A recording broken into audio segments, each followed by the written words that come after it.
तो आज हम करेंगे प्रश्नावली 4.3 का चौथा प्रश्न। इससे पहले हमने पहला, दूसरा और तीसरा प्रश्न आसानी से सॉल्व कर लिया है और उन्हें समझ भी लिया है। जो हमारे चैनल पर नए हैं वो हमारी पिछली वीडियो को हमारी प्लेलिस्ट से जाकर देख सकते हैं, या फिर मैंने उन वीडियो की लिंक डिस्क्रिप्शन बॉक्स में भी दी हुई है, आप वहाँ जाकर भी उन वीडियो को देख सकते हैं। आज का जो आपका प्रश्न है वो हिंदी से है। आपको मुझे बताने हैं अति उपसर्ग से बने कोई दो शब्दों के उदाहरण।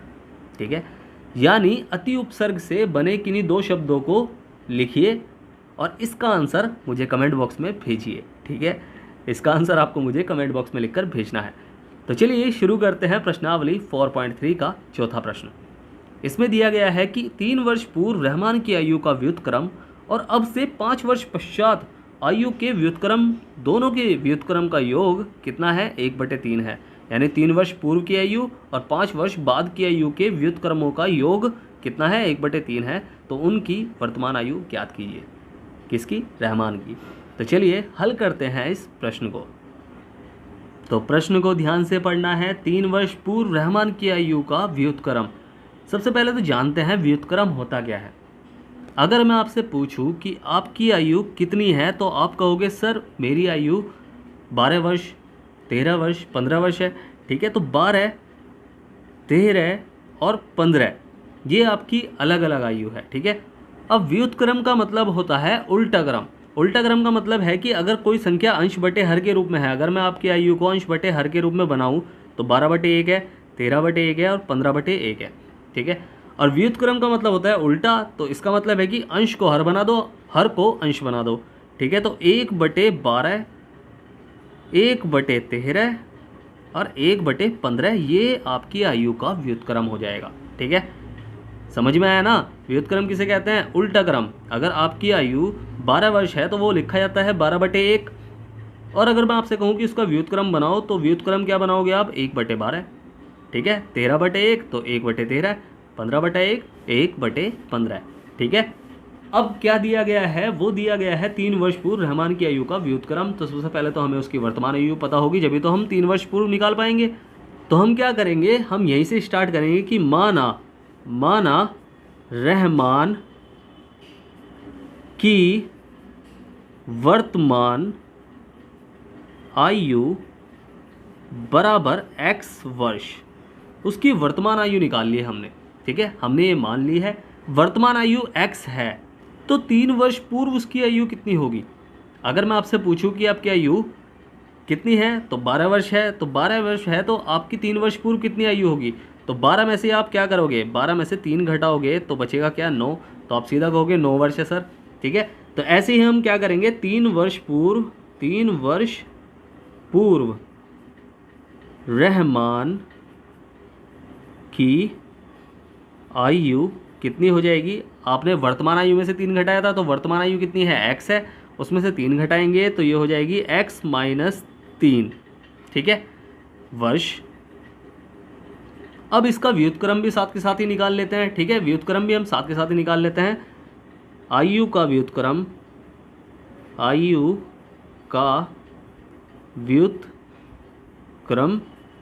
तो वो क्या है? अगर ये x - 3 है तो x - 3/1 लिखा है ना, तो इसे क्या कर देंगे हम? 1/x - 3। ठीक है, अब ऐसे ही 5 वर्ष पश्चात हम निकालेंगे। ठीक है, तो 5 वर्ष पश्चात का मतलब क्या होता है? बाद। ठीक है, रहमान की आयु तो बाद, यानी पश्चात का मतलब बाद। तो 5 वर्ष बाद रहमान की आयु कितनी हो जाएगी? अगर अभी आपकी आयु 15 वर्ष है तो 5 वर्ष बाद कितनी हो जाएगी? 20 हो जाएगी। आपने क्या करा? 15 में 5 जोड़ दिया 5 वर्ष बाद, तो 20 ही तो होगा। ठीक है, समझ में आया ना? तो इसकी भी आयु निकाल लेंगे हम 5 वर्ष बाद। तो ये है x, वर्तमान आयु में हम जोड़ेंगे 5। ठीक है, तो ये हो जाएगी इसकी 5 वर्ष बाद आयु। अब इसका भी हम व्युत्क्रम निकाल लेंगे। आयु का व्युत्क्रम बराबर 1/x + 5। ठीक है, ये हमने निकाल लिया। अब प्रश्नानुसार हम करेंगे कि प्रश्न में क्या कहा गया है। ठीक है, प्रश्नानुसार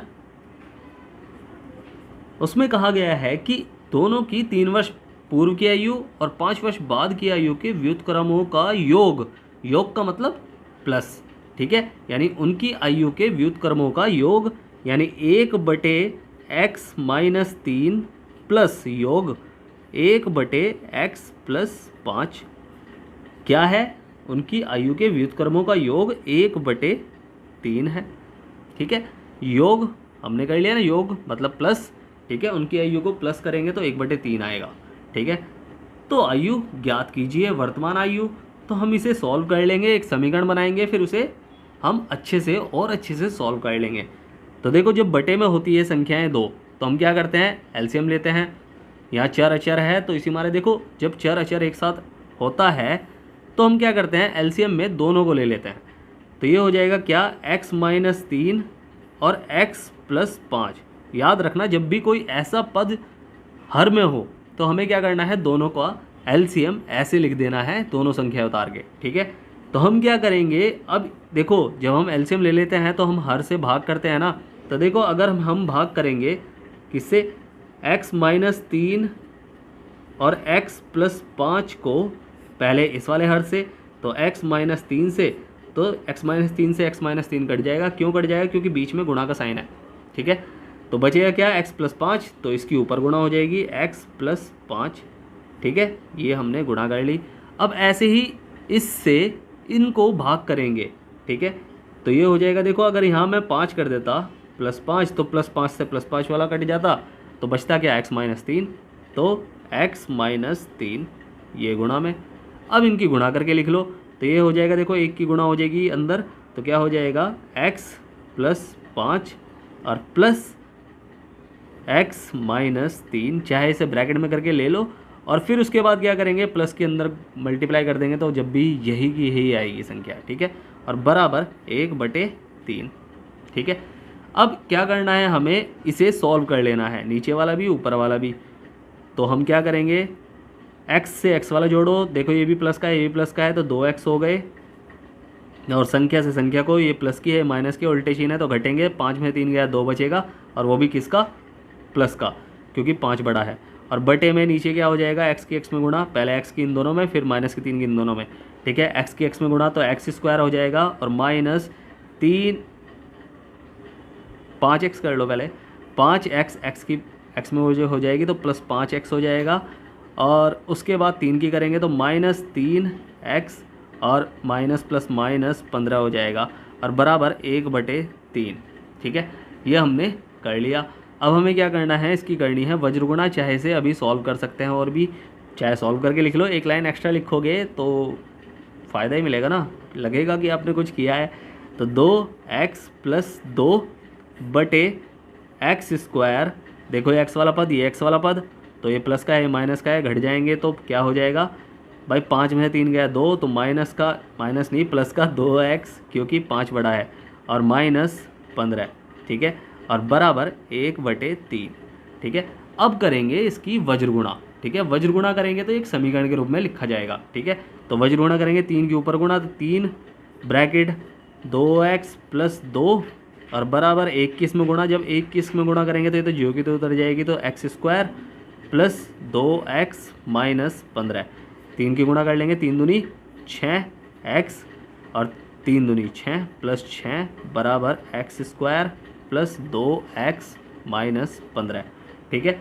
अब इसे और सॉल्व कर लेंगे, x वाले पद को x वाले पद के पास ले जाएंगे, तो ये क्या हो जाएगा, बराबर x² + 2x, और ये प्लस का है माइनस में हो जाएगा, बराबर से हो जाएगा -6x, और ये प्लस का है, ये भी माइनस में हो जाएगा, -15 तो ये है ही वहाँ, और -6 और हो जाएगा उधर। अब इसे सॉल्व कर लेंगे, तो ये क्या हो जाएगा, x² प्लस माइनस यानी उल्टे चिन्ह यानी घटेंगे, 6 में से 2 गया तो बचा 4, वो भी किसका, माइनस का, क्योंकि 6 बड़ा है 6, तो यहाँ हो जाएगा 4x, और ये माइनस माइनस के हैं तो माइनस माइनस यानी जुड़ेंगे, तो 15 और 6 21 हो जाएगा, तो ये हो जाएगा -21, ठीक है। अब हमें क्या करना है, हमें किसी भी विधि से इसे सॉल्व करना है। कौन कौन सी विधि हमारे पास, एक तो पूर्ण वर्ग विधि है, और एक गुणनखंड विधि है, और एक जो हमने अभी सीखी है द्विघाती सूत्र विधि। ठीक है, तो उससे हम सॉल्व कर सकते हैं। आपकी चॉइस, आप किसी से भी सॉल्व करें तो हमें याद हो जाएगी, द्विघात विधि से ही सॉल्व करेंगे। ठीक है, तो समीकरण को एक बार और लिख लेते हैं। तो वो है x square minus 4x minus 21 बराबर 0। ठीक है, हमें क्या करना है, ए बी सी ज्ञात करने हैं। तो a x square plus b x plus c बराबर 0 से क्या करेंगे, तुलना करने पर। ठीक है, तो तुलना करेंगे तो ए हमारा क्या हो जाएगा, एक्स स्क्वायर का पद या गुणांक, एक्स स्क्वायर का गुणांक हो जाएगा, तो वहाँ क्या है, 1 है। बी हमारा क्या है, बी हमारा है माइनस का 4, और सी हमारा क्या है, सी हमारा है माइनस का 21। ठीक है, चाहे तो आप गुणनखंड विधि से भी इसे सॉल्व कर सकते हैं। तो द्विघाती सूत्र से तो मैं कर रहा हूँ, तो द्विघाती सूत्र क्या है हमारा, वो है x बराबर माइनस का b प्लस माइनस, साथ में बोलो, बी स्क्वायर माइनस 4ac बटे 2a। ठीक है, अब हमें क्या करना है, इसमें मान रखना है। तो x बराबर b हमारा क्या है, देखो माइनस का चिन्ह तो इस फॉर्मूले में ही है। ठीक है, एक तो चिन्ह फॉर्मूले में ही है और दूसरा चिन्ह ये b का हो जाएगा माइनस का 4 plus minus under root B square क्या है, माइनस का 4 का स्क्वायर माइनस 4 गुणा 1, ए हमारा 1 है और सी हमारा माइनस का 21 है। ठीक है, और बटे में क्या है, बटे में 2a यानी 2 गुणा 1। ठीक है, अब इसे और सॉल्व कर लेंगे तो क्या हो जाएगा, x बराबर माइनस माइनस प्लस हो जाएगा, 4 प्लस या माइनस अंडर रूट 4 चौक 16 और माइनस माइनस प्लस हो जाएगा, तो 16 और माइनस माइनस यहाँ भी प्लस हो जाएगा, 4 21 चौक 84, तो 84 हो जाएगा, 84 हो जाएगा ना, और बटे में क्या है, 2 है। ठीक है, अब इसे और सॉल्व कर लेंगे तो क्या हो जाएगा, x बराबर 4 प्लस या माइनस अंडर रूट हो जाएगा, 84 में 16 जोड़ेंगे तो क्या हो जाएगा, 6 4 10 की 0, हासिल लगा 1 और 8 और 9 1 10, 100 हो जाएगा। ठीक है, 100 हो गया ना। अब 100 बटे 2 यहाँ चल ही रहा है। अब हमें क्या करना है, 100 का वर्गमूल हम निकाल सकते हैं। तो x बराबर 4 प्लस या माइनस 100 का वर्गमूल कितना होगा भाई, ऐसी किस संख्या की उसी संख्या में गुणा करके 100 आएगा, तो 10 है ना, तो 10 आएगा, 10 बटे 2। ठीक है, अब हमें क्या करना है, हमें एक बार धनात्मक चिन्ह लेना है और एक बार लेना है क्या, ऋणात्मक चिन्ह। ठीक है, तो सबसे पहले तो हम धनात्मक चिन्ह लेंगे। तो धनात्मक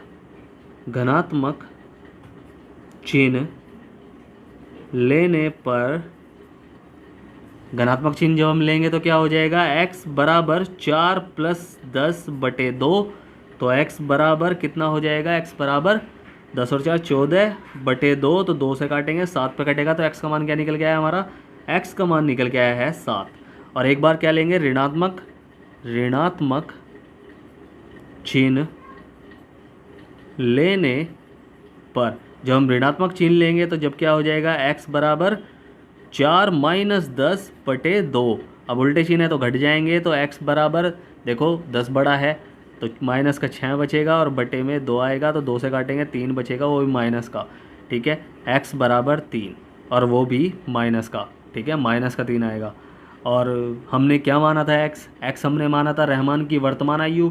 ठीक है, वर्तमान आयु कभी माइनस में होती है क्या, आयु माइनस में तो नहीं होती ना, आपकी माइनस की 12 तो नहीं होगी ना आयु, या माइनस की 15 या माइनस का 11।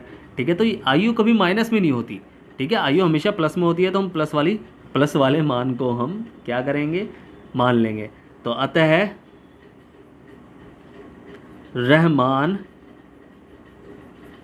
की वर्तमान आयु बराबर कितनी हो जाएगी, बराबर कितने वर्ष, 7 वर्ष।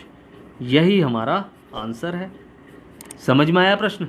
उम्मीद है आपको प्रश्न अच्छे समझ में आया होगा। अगर आपको प्रश्न अच्छे समझ में आया है तो आपको क्या करना है, आपको करना है वीडियो को लाइक शेयर करना है जितना हो सके, और सब्सक्राइब करना है, आपका ही अपना चैनल है। ठीक है, और अगर समझ में नहीं आया है तो आप मुझसे पूछ सकते हैं। मैंने नीचे टेलीग्राम की लिंक दी हुई है, आप वहाँ जाकर मुझसे पूछ सकते हैं, मैं आपकी पूरी हेल्प करूँगा इस क्वेश्चन से रिलेटेड या इससे पहले वाले क्वेश्चन से या उससे पहले। ठीक है, किसी भी क्वेश्चन से। ठीक है, आप पूछ सकते हैं बेझिझक। इससे रिलेटेड एक होमवर्क करने के लिए दे रहा हूँ। उस होमवर्क को आप मेरी टेलीग्राम लिंक पर भेज सकते हैं जो मैंने डिस्क्रिप्शन बॉक्स में दी हुई है।